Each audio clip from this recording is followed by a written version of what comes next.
Okay, I'm trying. Okay, I'm going live, making sure I could see myself. All right.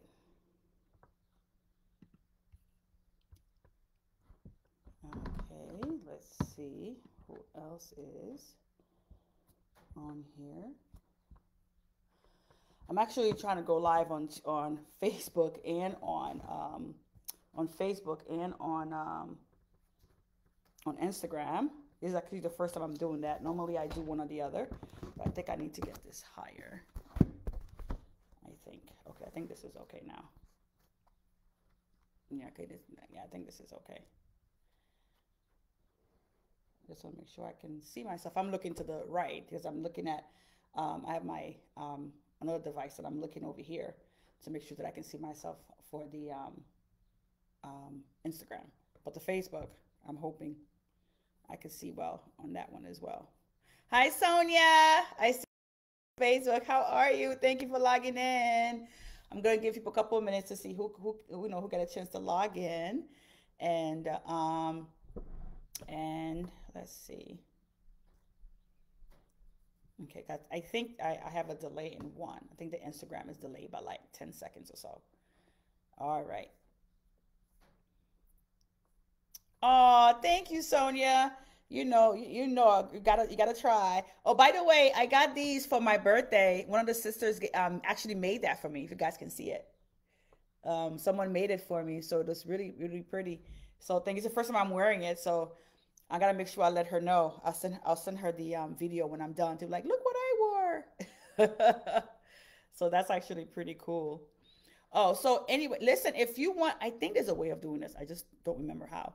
But I know if there's a way, I know how to do it on my Instagram, but I don't know how to do it on my Facebook, where if we are live, that someone could actually request to be on the live with me. Um, I don't know how you could do that, but I know that on Facebook. But I know how to do it on Instagram, just not Facebook. I got to figure it out. All right, so I guess anybody who's gonna come, they're come when they come. Okay, so anywho, so I wanted to have an opportunity to have the conversation about my book. I am not being lazy. I just don't understand. By me, Gina Paul. It was illustrated by DG Self Publishing, which is actually a really awesome company. So if anybody have the opportunity to check them out, please do. Again, it's DG Self Publishing. It says DG down here, but it's DG Self Publishing completely. And then of course, my book, Gina Paul. So I wanted to have the opportunity to read one of the chapters. I was going to read chapter one, but I changed my mind. So I'm actually going to read chapter two of the book, and just have a little slight discussion about why, about what's actually in the chapter and why it's there. So I will start again. The title is "I Am Not Being Lazy. I Just Don't Understand." It's actually available on Amazon. So check it out on Amazon. I can actually put the link in after. And this is what it looks like. I am not being lazy. I just don't understand. This is the first page of the second chapter. And it says the first few days of school, whenever we left the classroom, the teacher would say, "Georgette, come," as she made a motion with her hand for me to follow along with the class. She used that way to communicate with me when we had to go to recess, gym, and cafeteria.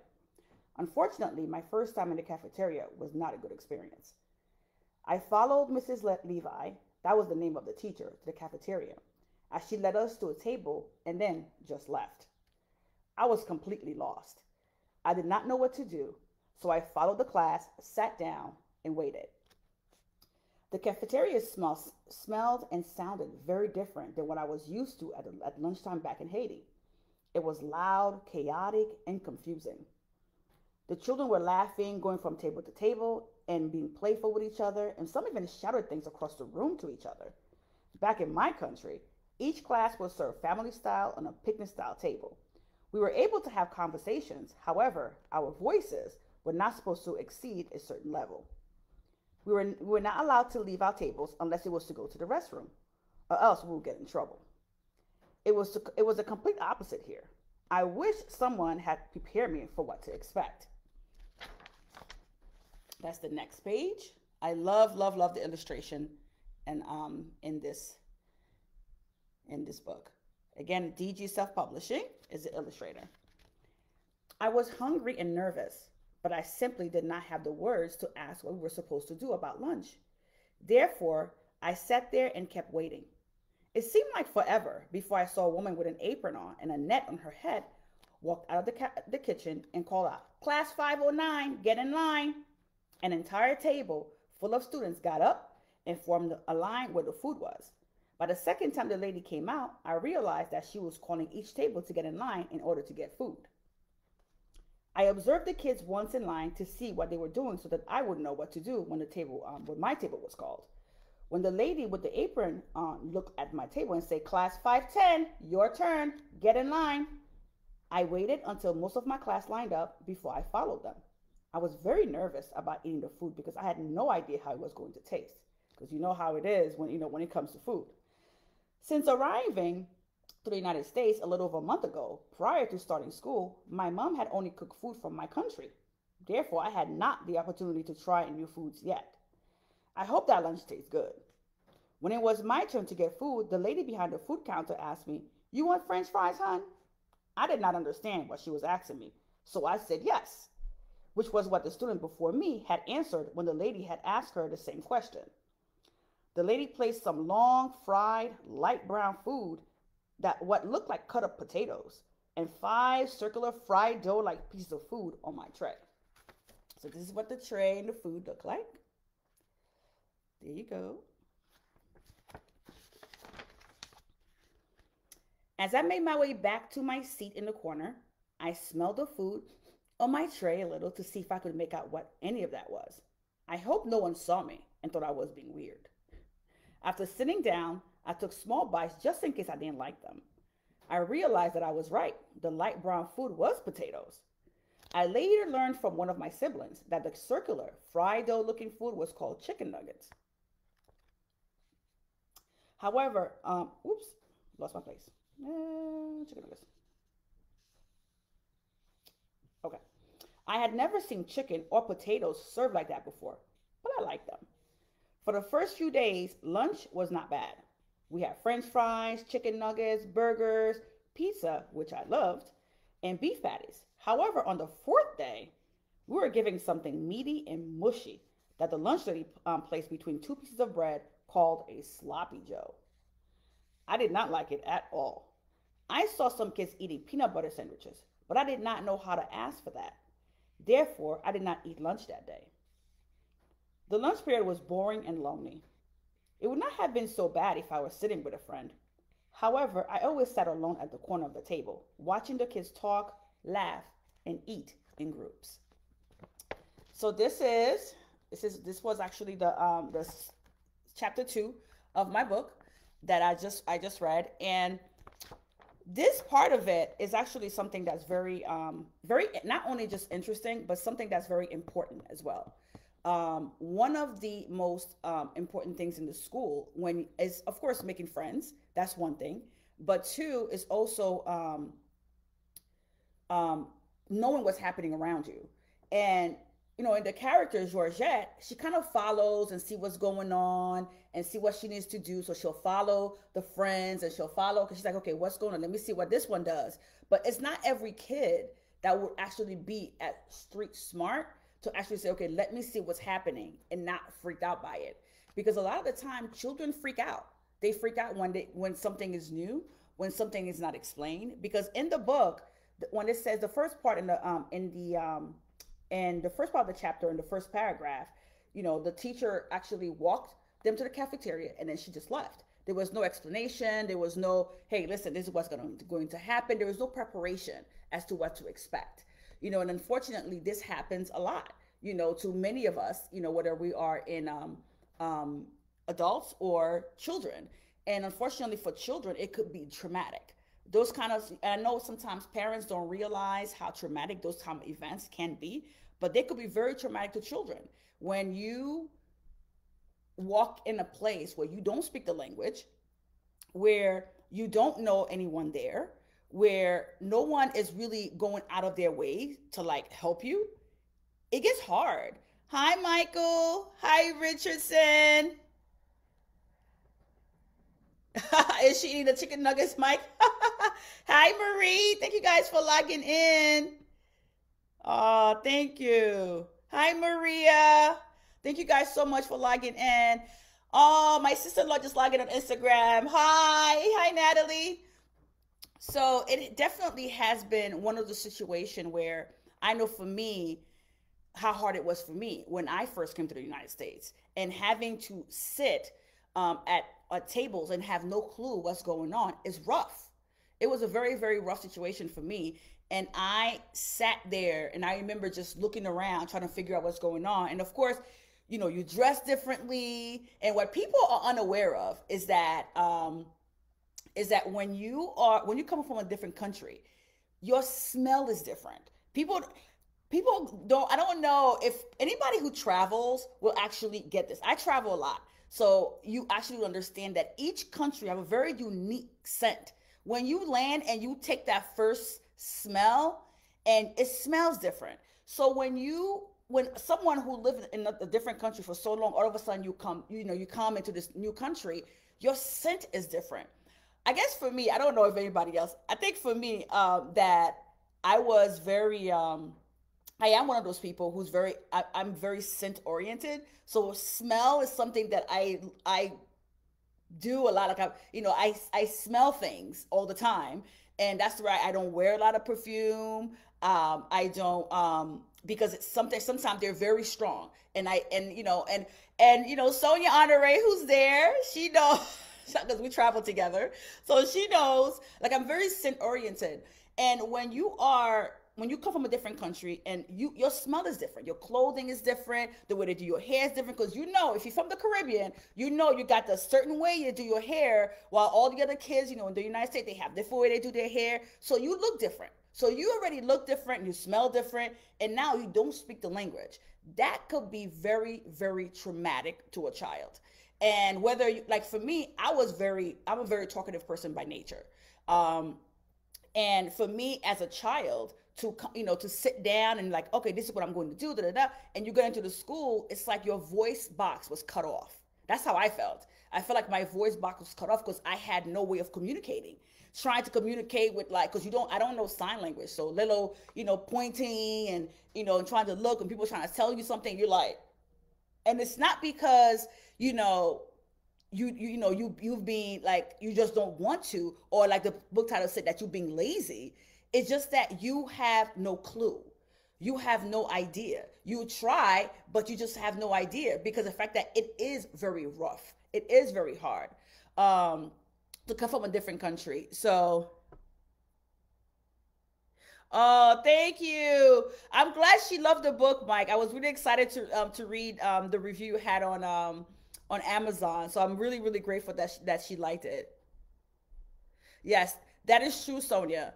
Because I have Sonia Honore, who's actually a teacher, who is a teacher in this, in the New York City school district, and she was talking about how she also helps students who have the same experiences. And let me tell you, when you have the opportunity, help. Because I know for me, like, because I'm a teacher right now. So those who don't know, I am a classroom teacher. I teach children with disabilities, and it is not easy. And I do have children whose family are from abroad. I've had kids whose family are from the Middle East. I have kids whose family are from the African nations. I've had kids who's come from the Spanish speaking countries, the Caribbean, and here in the U.S. I've had so many different kids from so many different countries. But one of the things that I always try to do is trying to see what I can do to make the child feel safe. Because I'll tell you, my own experience, I didn't feel safe. And when you don't feel safe, it's very scary as a child. I was 10 years old at the time, and the character in the book, she was also 10. And let me tell you, it's not a very easy thing to go through as a child when, especially if your parents. One thing that I've learned is that I know it, and because it was an experience from my own. Thank you, Marie, for my own parents, is that when you have foreigners who come into the country, a lot of the times, if they're not truly highly educated and already have this certain experience back home, and they come into the U.S., they are in survival mode. They're literally in survival mode. So sometimes they don't even realize. It's not that they don't care. Sometimes they don't even realize what's happening with their own children, emotionally and mentally, just because of the fact that they themselves, they're in survival mode. They're just trying to survive. They're trying to get work and let's go.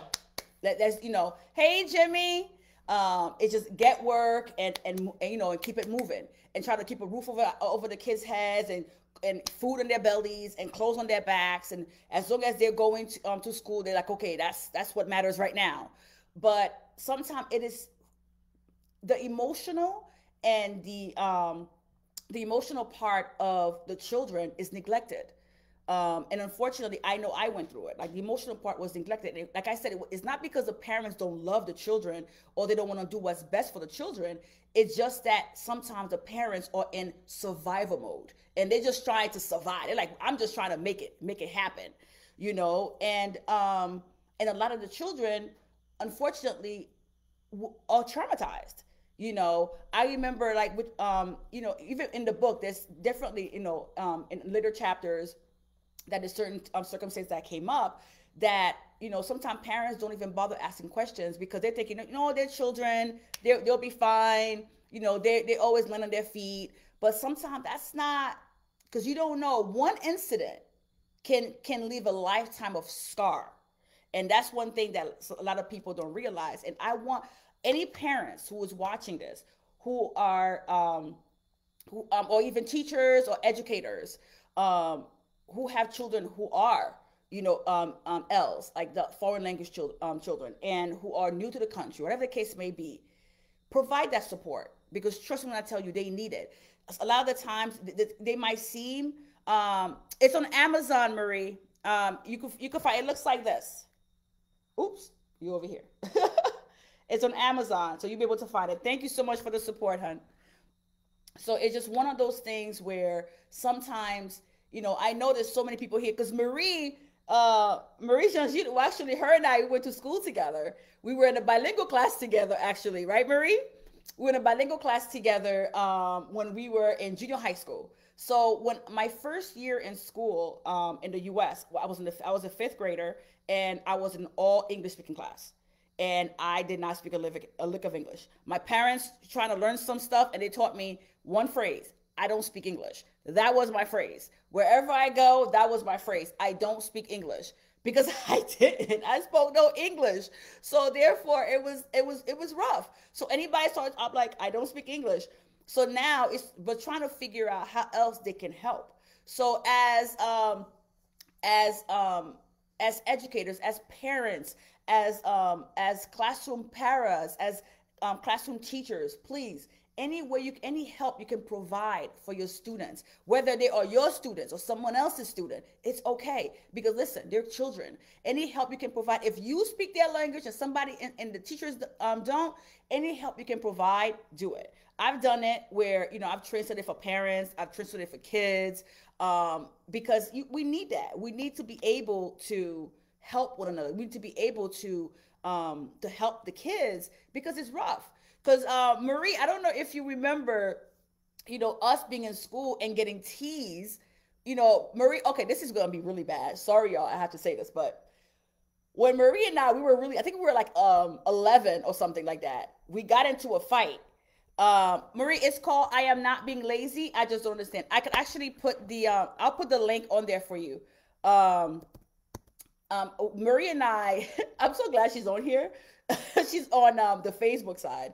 So Marie and I, and it was like my sister and several people, we got into a fight with some girls who, we were young. We were like, Marie, we were like 11. And then they picked a fight with us because I put the link on there for you, hon, because we were Haitians, pure and simple. I remember us sitting down. It was a Friday night, and we were sitting down. We were just doing our homework because we always trying to do our homework on Fridays so that we will have nothing to do over the weekend. So we were sitting down, we were doing our homework, and then these girls walked up to us and was like, "Where are you guys from?" They were high school kids. They were high school, and I remember, you remember? Yes, Marie, about teased about our clothing. I remember they were like, "Oh, we hate Haitians." We didn't provoke them in any way. We were just saying they're minding our own business. And then I remember us having to leave the library because we were in the library, having to leave the library, and they waited for us outside. They were high school kids. We were junior high school kids, and they were much older than us, and they picked a fight with us because we were from Haiti. Nothing more, no other reason but the fact that we were from Haiti. It made no sense to me. And I remember the cops came and broke us up, and we didn't get in trouble or anything. They kind of separated us, and they were like, "Okay, you guys go this way, and then you guys go this way." And they got the only reason I knew they were troublemakers was because the fact that when the cops asked us which way did we go, we were like, "Oh, we go that way," and they're like, "Okay, you guys go that way." When they said, "Oh, we go that way," the cops was like, "No, you guys go this way." That's how I know you guys have done this before, that the cops actually know you guys don't live in that direction. So yes, it's so good that Marie is there. Yup, I remember they said, they were like, "You don't like Haitians." I remember that. It was like 5 of us and like 6, 7 of them. And it was a brawl outside the library, but this was just because we were Haitians. It had nothing else to do with anything else. And this is the reason that I'm just saying that this is the opportunity that you guys will have to really help the children. If you are a parent, educate your kids. You could use this book. Educate your children about helping others. Educate your children about, doing what they need to do to really help. Oh, thank you, Jeff. Oh, thank you. Jeff and I used to work together at Deloitte. It's been so long. It's so good to see so many people I haven't seen in such a long time on here. So thank you so much for popping in. But I'm really asking you guys, if you guys have friends with children, and if you don't have children of your own, or if you have children of your own, please have an opportunity to discuss the book. And it's really, and it even if it's not my book, well, they really don't have that many books like mine, so you might have to buy my book for that. But nonetheless, the concept in itself, I think it would be great to discuss with your children, because it is very important to teach children empathy and to know how to stand up for themselves and others. Because sometimes you do have kids who really cannot stand up for themselves. I remember back in the 90s, I'm dating myself here, back in the 90s, where this actually made the news, where this one Haitian kid who was from my school got burned because he was Haitian. They wanted him to do something. He says no. They pour gasoline in that poor boy and they burn him. By the grace of God, he didn't die. But the point of the matter is that this happens, and this, I'm pretty sure it's still happening now. I mean, in my school, that's not something, our kids are very protected in the sense that they, it's door-to-door service that they get. So they don't really have opportunity to be able to do that to one another, because we're very like zero tolerance for stuff like that. But I really, really, really, really would like you guys to really have those conversations with your children, teaching them, like, listen, you don't have to love someone to be empathetic towards them. You don't have to love someone to show them kindness. It's like some people, they're like, "Oh, well, that person is not family." Let me tell you something. Sometimes showing love to someone and showing kindness to someone is how. Sometimes when we as adults, we show it. We have to be that example for our children. Because let me tell you something. People miss this out. People miss out on this. But listen clear. Kids don't do what you say. They do what you do. Let me repeat that. Kids don't do what you say. They do what you do. A lot of the time, parents they tell the little white lie. They're like, "Oh, tell so-and-so I'm not here." This and this and that. And they're like, but yet when the child lied to them, they're like, "Why are you lying to me?" You set the example, mom, dad. So what did you expect? You setting the example. So therefore, if we show our kids the example of being empathetic, the example of showing love, the example of showing kindness, because we have to show children also that they have, someone doesn't have to look like them or behave like them or be in the same clique as them, because we already know kids form clique, adults form cliques. We all do. It's part. I think it's just part of nature. We tend to gravitate towards people who are very similar to us. That's just how. That's just the nature, I guess. But I think what I want you guys to realize is that you guys are your children's first teachers. You know, it's not like, oh, once they get in school, the teacher will teach them that. Nope. Nope. But in teaching them, what I mean by that is to be the one who's the example for them. Be the example you want to see in your kids.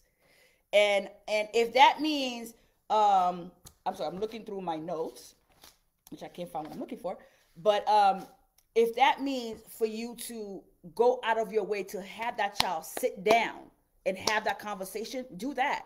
Have like a weekly sit down with your children. Find out what's going on emotionally, especially when the child is a child of an immigrant. And the reason I'm saying that, because a lot of the time the kids are going through it. They are going through it emotionally. Some people are thinking, oh, physically the child is fine. Oh, that's great. But emotionally, we need to also check on our children emotionally. If you're an educator, do emotional check with your kids. Like, hey, what's going on? It doesn't have to be all about ABCs and 1, 2, 3s. No. Sometimes when you see that one child who sits by themselves, try to find out, okay, why is that child by themselves? Start observing them. Start putting together an anecdote. Start looking down and be like, hey, anecdotal. Start to look around and be like, hey, like, what's going on? Trying to take notes. Like, so you can see, okay, is it another child? Is it child being teased? Like, what's going on? Because if we don't do that, then we won't know a lot of things that's going on with our kids. So what I'm saying is that take the opportunity and really teach our kids. If sometimes we might need to teach ourselves before we teach our kids, because there's certain things that as adults that we might not know, may not be completely aware of. Because let me tell you, in honor of Black History Month, there's a lot of racism. Sit your children down and teach them that. And it's not teaching racism as in like, this is, they think they're better than us and da-da-da. Not that kind of teaching that I'm talking about. The kind of teaching that I'm talking about is like, listen, you need to know who you are. Teach your children about their roots so that they will have an understanding of where they come from. Because sometimes our children need to have that sense of pride and that sense of self. But you as parents, as aunties, because I'm not a mom, but I am an auntie of many. And I know that many of you guys know who have children. I'm a auntie of many. But so therefore, it is something I want to teach my nieces and nephews. I'll talk to my brothers and sisters like, hey, listen, this is what I was thinking, and I'm like, if I can do it, I'll do it. If I want them to do it, or if they want to do it, there you go. But you aunties out there, this is opportunity that you can take as well, to be a great influence in the lives of those kids. Whether you are a formal educator or not, you are an educator. Whether you are a trained educator or not, you are an educator. Because for me, there are things like because social emotional learning is important. Teaching children how to be social is so important. When I read, I know some of you missed it, but when I read the chapter 2 of my book. They're very small chapters.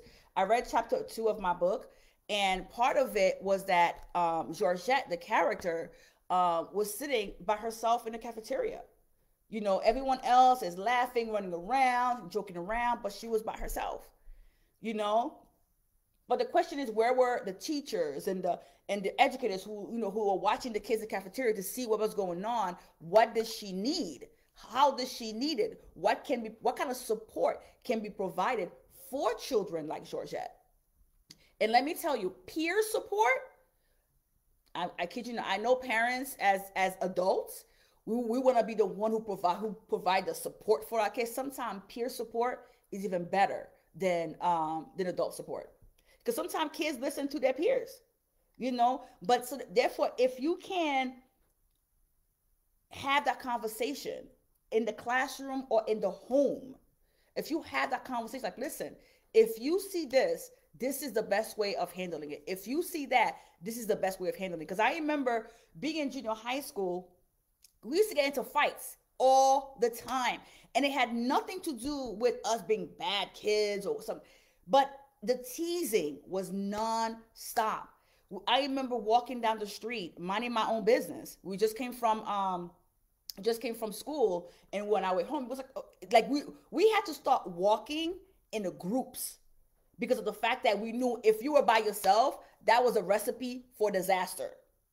That was a recipe for disaster because you already know, everyone knew the rules. If you go to school in New York City, you know the rules that you cannot get you can still get suspended within, if you get into a fight, within 3 blocks from radius of your school building. That was, I don't know if it's still the rule now, I don't know, but we all knew it back then. If you get into a fight within 3 blocks of your school building, you can still get suspended. But anything beyond that, that's between you and the New York City cops. So we used to get, like, Marisha, who actually went to junior high school with me, she knows we had gotten into fights just because we just minding our own business. I remember getting hit with a plastic bat on my thigh because there was like maybe like 4 or 5 of us walking together, walking home, and there were a whole bunch of kids, I don't know, maybe like 15 of them walking by, and they were waiting for us. Yep, getting robbed for jewelry was it was big. And let me tell you, the thing is that there were certain people they will do that to, certain people they wouldn't. But those of us, like, they would tease us because we have very strong accents back then. We used to get teased. And the thing is that a lot of those things our parents didn't know, because a lot of times the kids don't tell. We did not tell. We didn't tell the parents, like, okay, hey, this is what's happening. And we internalize all of this, all these things that's happening. I remember watching kids getting sliced across the face with razors. Like, literally, we were coming out the building and the fight broke out, and the kid took out a razor and just slashing the other one in the face. And the security guards was just staying there shouting, stop it, and really couldn't do much about it. And I remember that kid's face was just bloodied. And just to explain to you guys that I know it was back in the 90s, but I knew people still get into fights now just because you're not, you're from somewhere else, because you don't speak, English, properly, or you have a very strong accent, or, something like, it's just really rough. It's really, really, really rough. And that's why I'm like, I wrote this book as a testament to what sometimes goes on internally for a child, because, and this is it's very lighthearted, but the actual topic is a very tough topic. It's a very tough topic because it's not just early childhood, it's not just junior high school, but it's also high school, because you get bullied. Hey, I see you. How you doing? But we used to get bullied all the time because we were Haitian. Because Haitians were not. You guys remember? Many of you, if you remember, even whether you were Haitians or not, Haitians were not very popular in the 90s. We were teased for everything, from our speech to our clothing to our food to our, like, you name it, we were teased about it. And our parents are always like, just don't get into fights. I know they try to, but sometimes it's hard not to, because how do you not swing back when somebody's swinging a bat at you? How do you not, fight back when you have 2, 3, 4 people just like trying to pound on you? You know what I'm saying? So this is why I'm saying, parents, really, really talk to your kids, get involved in your kids' lives emotionally as well as physically. Sometimes parents are like, as long as you have a roof over your head, you're eating, you're going to school, you're good. No, emotional scars are just or if not even worse than physical scars. Because I remember it. I remember just having to deal with that. And I never really told my parents what was going on, unless it was something that was so bad that my parents found out, because my parents did know some of my peers' parents. So I went through it. It was rough. So I'm always, I feel like I keep saying, please, please, please. The topic might sound light in the book, but it's a very, very, very important topic. Yes, Janine, it was. You're absolutely right. The 90s was rough. It was really, really rough for Haitians back then. I mean, now so many people, a lot of people, in order for them not to get beat up, they used to say they're from Canada. I know so many people. I'm from Canada. I'm not from Haiti. I'm not about that life. I was always Haitian. I'm from Haiti. I'm from Haiti. Whether we get into a fight or not, I'm from Haiti. I rep my country, I rep my flag, and that's what we did. And most of my friends, we were all like, we're from Haiti, but it was constant, whether in the school or outside the school. We used to get teased, we used to get chased out of the school. I remember one Halloween, we were coming out of the building, and we literally had it was like, I think it was the actual Halloween day.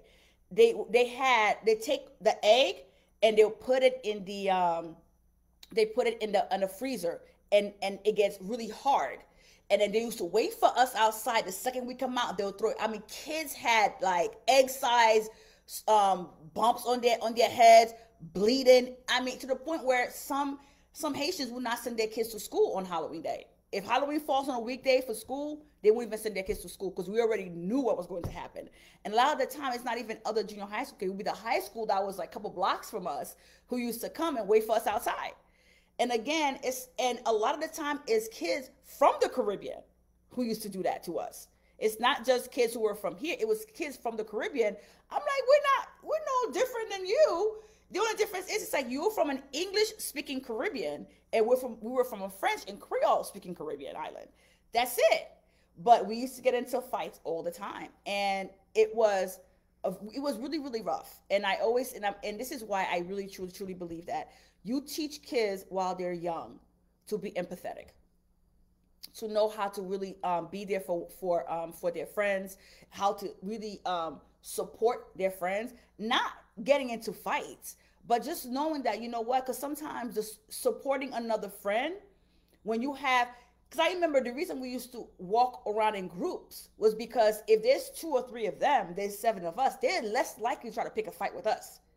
But when it's like 1 person or 2 people that used to walk, forget that. It was, when I tell you battle, it was battle. And there are times when the first 2 years of junior high school, we spent 3 years in junior high school. The first 2 years of junior high school was rough. As we gotten older and we gotten wiser, a lot of us started taking martial arts, because we're like, listen, we got to figure out a way to defend ourselves, because, oops, sorry, something just dropped. We got to figure out a way to defend ourselves, because it's either we defend ourselves or we're going to get killed out there, And I remember one teacher, this is bad, so don't do that. One teacher, because there was this one boy, he knows who he is, because I don't see him on here, but he knows who he is. And there's these 3 or 4 kids who used to get on him all the time. But he was very quiet, always minding his own business. And one day, 2 out of I don't think it's out of the 4, saw him I think it was on the 2nd or 3rd floor of the building we were in. And they started pushing him around, yada, yada, yada. What they didn't realize was that he started taking martial arts about 2 years or 3 years before. So the teacher who was there pushed him inside, inside of a room with the 2 of them. And let me tell you, it was on, because just the 2, he took them on. But the thing is that they will never, when you see them by themselves, they avoid you like the plague, because it's the bully mentality that they have. So teaching your children not to be bullies, but to be supportive of friends. They don't have to look like you. They don't have to be skinny. They don't have to be a certain way. They don't have to speak a certain way. They don't have to be from a certain family. They don't have to be able to eat certain, you don't have to eat the same food. Try each other's food, because let me tell you, I love me some every different culture food. I travel, let me say, one of my most favorite food is Moroccan food. Oh my gosh, I went to Morocco a couple years ago. If you have not gone to my my travel page on Instagram, check it out. It's Traveling.sister. So check me out on There, Mike, Michael Douglas said Cobra Kai. Yes, let me tell you, it became that, Mike. Straight up, it became that. It was like Cobra Kai. Like we had to take martial arts to defend ourselves because we didn't have a choice. And a lot of, unfortunately, some schools at the time also had zero tolerance, and a lot of the Haitian kids used to get suspended. But I'm like, so to me, that was one rule that I always hated. I'm like, why should I get suspended for defending myself? I understand there's zero tolerance, but if it's like three of them are pounding on me, I can't just stand and do nothing, and just, I'm gonna get killed. So a lot of the kids, thank goodness, I never gotten suspended, but a lot of the kids got suspended, for defending themselves, and they were like, well, when the parents come to the school to speak to the principal, it was like, well, we have a zero tolerance. It's like, I get that, but these certain kids used to fight all the time, so you already know what the issue was. But again, it was hard. It was hard. Like, you couldn't go to the bathroom by yourself. You couldn't go to, if you had to go somewhere to drop something off, you couldn't do it by yourself because you have no idea who's in the hallway. You didn't know. You had no idea who was in the hallway. So I'm telling you now, teach your kids to be empathetic. Teach them to, the social emotional aspects of especially as the kids grow older, is very important. And that's the one thing about school that is like the curriculum in many schools, including like junior high school and high school. That's a big problem these days. The fact that social emotional teachings, I feel like, stop in early childhood, and then they don't really talk about that as much anymore. It just gets less and less and less and less and less. But I feel like even the older they get, it's even more important to really talk about social emotional part of being and I feel like that's one part that the school is missing in their curriculum, is that you don't have that. You do have some teachers who try. You do have some schools who probably have that because they're trying everything that they can to make it work for their kids. But it's not a thing where it's part of the curriculum for junior high school, and all of elementary, because it's part of elementary. It's not there.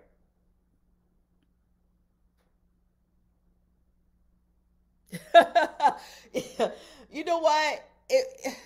That was what it was. It was what it was. It's true that the system, unfortunately, the system was not there to protect us. It wasn't. It wasn't there to protect us. The system was not meant. It wasn't meant to protect us. So even when they knew, the school knew. They knew what was happening to us. I mean, right, sometime right there in front of the security guards, other teachers, and all. They're calling us names. Everybody's like, just don't get into fights. What do you want us to do? It's like, don't get into fights. We get that. But sometimes you don't have any choice, just because if somebody lay hands on you, you can't just say and do nothing. Sometimes you gotta lay hands on them. Because and it's not because you want to, because you have to defend yourself, or else you will get seriously hurt. So this is the part where you teach your children that it's not just, for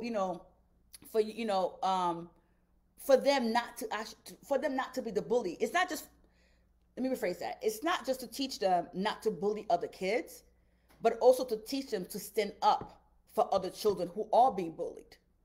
Because it's very important. That is very, very, very important. So I am going to stop here. I just wanted to, like I said, to read chapter 2. I had said chapter 1, but I ended up reading chapter 2. But read chapter 2 of the book, and really have that conversation, with your kids. Do you see that one child that sit by themselves in the cafeteria? Do you see that child who seems lonely, who seems like they might need help? Do you see that child who's sitting in the cafeteria or in gym class, who seems like they could use a friend? Whether people don't realize, sometimes it's not just about words, but about action. Sometimes it's just come by and say hi, and say, come, sit next to me.